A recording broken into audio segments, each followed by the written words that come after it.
which, and I love you for that, and thank you for that. Loriana took early retirement this year to be with her mother, and I'm so blessed that she was able to do that. I do want to say my sister stepped up and got way out of her comfort zone and has been working with me. And today she's not here because she's playing mom with my son in Indianapolis. So I am blessed to have wonderful, supportive women and church congregation in my life, and I thank my church family for all your love and support.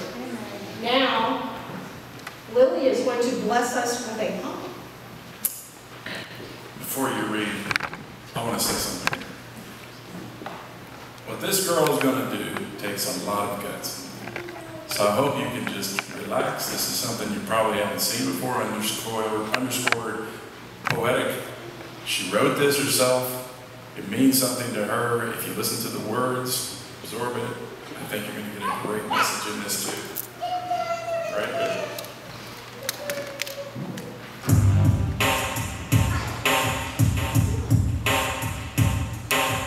Today is a day where things seem normal, when nothing really ever is. People seem to find contentment in what they have. Who cares what it is? People walk around like zombies, or bugs towards light, just waiting until they figure out it's meaningless. Will anyone put up a fight? Now I'm going to teach you some lessons. They have to do with how this world is messed up. I'll teach you how to make your own world better, so you better listen up. This is the real world, so open up your eyes to the truth. Your objects control the way that you think, just know they never cared about you. Your life is meaningless if it's only filled with stuff, so quit wasting your time on things that don't matter. Trust me, this isn't just fluff. Learn to love yourself, learn to love others. Your family doesn't have to be through blood. I recommend you have one. Learn how to fight every day like it's your last. Sometime, someday, it will be. It shouldn't be hard for people to realize that. They treat time like it's nothing. Experience the flowers that bloom in the spring, the colors that change in the fall, the sweltering heat of the summer, the biting chill of winter's fall. Never be afraid to feel pain, because it reminds you that you're still living. Take every breath that you breathe and be grateful, because each time you suck in a breath, it's one more than someone you did. Don't be afraid to speak your mind, just learn to be respectful. Bravery isn't something that's taught, it's right there in your heart if you listen. Remember to show love to your enemies. Now that's harder done. But every time they kick you, stand up and be calm. Because every time they throw a punch, they get weaker. And every time you rise up, you get strong. Strength is something you'll have to find for yourself. Love is something you'll find with others. Family finds you whether you want it or not. Pain, that's your constant. Joy can be shy, just don't confuse her for happiness. Regret can only hurt you if you let him, and to leave if you can accept forgiveness. Patience is a virtue, that's easier said. Determination is every time you rise up when they were all sure you were dead. Respect is something you show, not something you take. Don't even bother trying to be fake. Compassion is key, partners empathy. Bravery is shown through those who are scaredest. Forgiveness doesn't have to be earned, you just have to be honest. Hate is obsessive, possessive, and cruel. You'll have to fight in yourself and in others. Anger can ruin your life. It's best quelled by a measure of peace. And encouraged by complacent silence. Fear lies and despises you. Don't give him a foothold. There are so many emotions that can shred your life. But never forget this one lesson. Strength and love. Family, pain, truth, joy, happiness, and patience. Determination, respect, compassion, empathy. A little honesty, a little bit brave, mostly forgiveness. Hatred, regret, fear, anger, and peace. Life is a symphony. These are the members. Where exactly do you fit in? Kid, you are the conductor.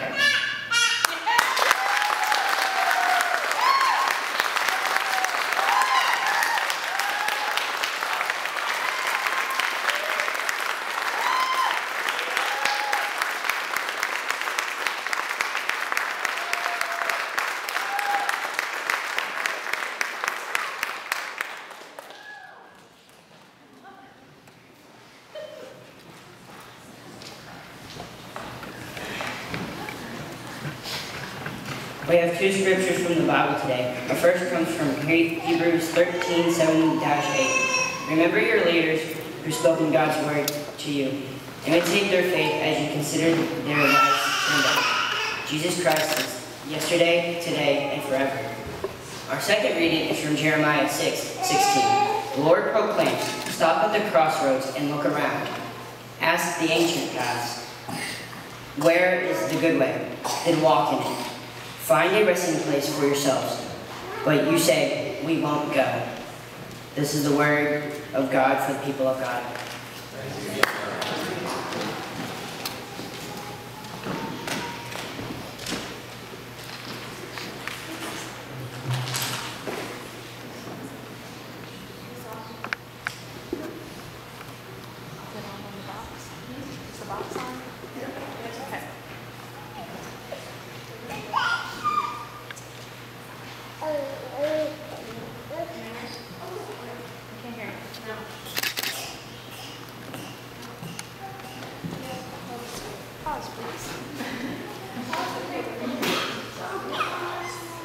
Hello? Oh, there you are. Okay. That's okay. I can. Okay, hi. How are you guys today? Good? Good? Good. Just, by the way, I can say that's my sister that just did that whole thing. Just clarifying. Anyway, okay. So, old time religion is our theme today, right? And religion, old time religion, and to me, is the fancy way to say roots. Like a tree. Example. Follow me? Okay. So a tree can't just be a tree, right? Boom. It needs to have a seed. Now, we're going to start with the seed. Who plants that seed? As Christians and disciples, it's our job to plant seed into other people so that they can grow in their faith. Now, as a seed grows, it gets roots, and the tree sprouts, right? Now, that's just like us in our Christian walk.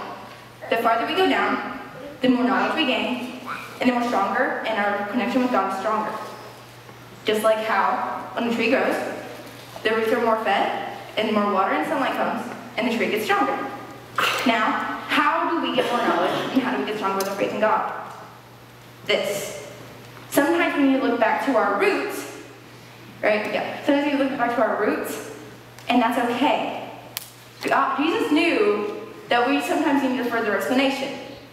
That's why he told parables in the Bible. It tells us right here that are actually stories made to explain things further. So he understands if we need a further explanation, and that's why we have our Bible. Now, old-time religion. What does that mean to me? Well, to me it means uncomplicated. Before society got a say in what was true and what was fake, this tells you what's true and what's fake, not society, right? Before we let people change the words. Oh, I'll do this, but not, and I'll go to church on Sunday, but on Saturday I'm gonna, and oh, that book makes so much sense, but that one, I'm just not going to read it. Church, the Bible's not trail mix. You can't just pick and choose what you want. You take it all when you say that you're a follower of God. Now, Joel 1:3 says, tell it to your children, and let your children tell it to their children, and their children tell it to the next generation. Old-time religion does not just mean sticking to this. It means spreading this. Like how I previously stated, planting seeds. We plant seeds that will sprout. I tell her, she tells him, he tells her, and so on and so on. But some of you guys as parents, you guys have children, right? Yeah, that makes you a parent.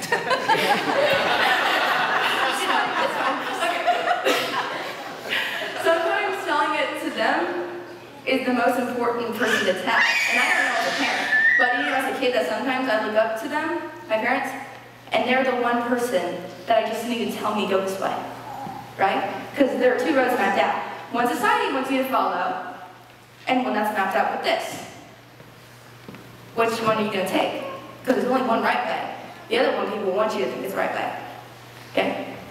Now, old-time religion, it's harder than you think. Paul and Silas, they were in a scary, scary dungeon, and they decided to be happy and worship God. Now, who else would be in a very scary, dark, scary dungeon? It's scary, with creepy people, spiders, bugs, and darkness, and going, woo! Just me? No. It's scary, right? Right? It's hard sometimes because we want to just sometimes hide. But sometimes we gotta stand back up and be strong. Sometimes it's scary and we don't want to back away. But sometimes we gotta be brave. Just keep going. And sometimes we just want to give up and we just want to sit on the side of the road and we just want to sit here and never move again. But we gotta keep walking. We gotta keep walking. And that's what this is kind of for. I'm gonna tell you guys a story. There was a man that was trying to build a house. He had wood, he had nails, he had paint, he had everything, but he didn't have instructions. He wanted to build a house and he's never built anything in his life. And he didn't have instructions. Do you guys see the problem in this scenario? Yeah. Sometimes we find ourselves in the same scenario and don't realize it. This is our instructions. This is our map. This is our manual, right? And some of us, we go to church on Sunday, we pray, we take communion, we do all of it, but we don't read this. This is a way to get stronger with God. This is a way to learn more and read more and learn lessons. And if you're scared, you read and you can find something. And today with today's technology, you can look up actually verses on fear or verses on divorce or verses on whatever you're going through, and you can find stuff. Because God knew we were going to have struggles. That's why He gave us a book on it. That's why He gave us something to help us with our ways. Now, old-time religion, this church, think of it as a forest, right? Tree, tree, tree, tree, tree. We all planted seeds, right? We want to keep adding trees. We got to keep adding leaves. We got to keep growing. And we got to keep feeding to our roots. We can't just stop. Because it's never going to be good enough. We're all enough. But this church needs to keep on growing. Growing to the sky, growing farther than the sky. We got to keep going. We can't just stop. There's no ending point with faith. It only can go farther, right? So we got to keep to the old time religion that we know is in our hearts. So keep on feeding to your roots, keeping strong, and keeping your eyes on the prize. Don't let society tell you which way to go. Don't let society tell you. But it says this actually, or no, I think he meant one way, one book, eyes on one thing. Amen. Thank you.